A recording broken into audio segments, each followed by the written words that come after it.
Hello everyone, welcome back to the channel.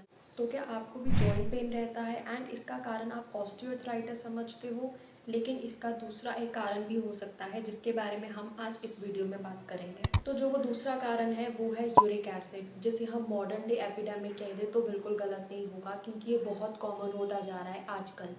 Simple भाषा में समझें कि यूरिक एसिड क्या है, तो ये एक नेचुरल वेस्ट प्रोडक्ट है जो हमारी बॉडी प्यूरिन्स यानी कि कुछ सब्सटेंसेस होते हैं जो हमारी बॉडी खुद बनाती है एंड हमें खाने से भी मिलता है। उसको जब हमारी बॉडी तोड़ती है तो यूरिक एसिड बनता है। आमतौर पे जो हमारी किडनीज हैं वो इसको फिल्टर करके यूरिन के थ्रू बाहर निकाल देती हैं, लेकिन अगर ये ज़्यादा है तो ये खून में जमा होता रहता है। अब इसके कॉजेज़ क्या क्या हैं? जो आज का हमारा मॉडर्न डे का लाइफस्टाइल है, processed foods, sugary foods, high fructose syrups या फिर लैक ऑफ फिजिकल एक्टिविटी, तो ये सब इसके मेन कॉजेज़ हैं। अब बात करते हैं इसके सिम्टम्स पे। अक्सर जो इसके सिम्टम्स हैं वो धीरे धीरे आते हैं या फिर एक सीवियर अटैक होता है जिसे हम गाउट बोलते हैं। तो इसमें आपको जोड़ों में जकड़न, पेन, स्वेलिंग, रेडनेस ये सब देखने को मिलता है। लेकिन जो इसका इफ़ेक्ट है ये यहीं तक सीमित नहीं है। तो इसकी एक्चुअल में कॉन्सिक्वेंसेस क्या हैं जो ख़तरनाक हैं? सबसे पहला है किडनी डैमेज।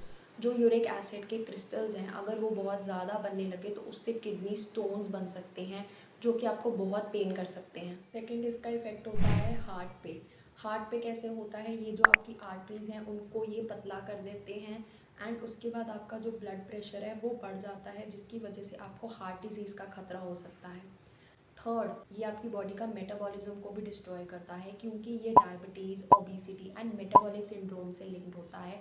तो इससे पता चलता है कि आपका जो ओवरऑल बॉडी का मेटाबॉलिज्म है ये उसको भी ख़राब करता है।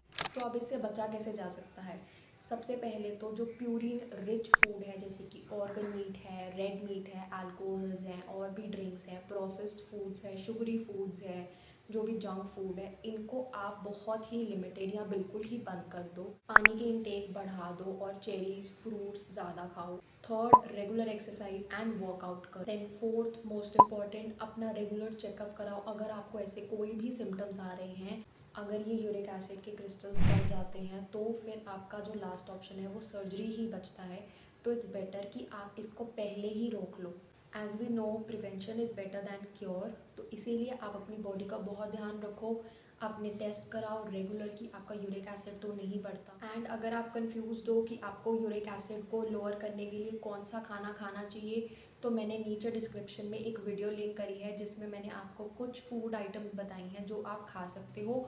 Do check it out. Yeah, that's all for today. I'll see you in the next one. Also, if you like the video, give a thumbs up and do subscribe. Take care, stay healthy. Bye bye.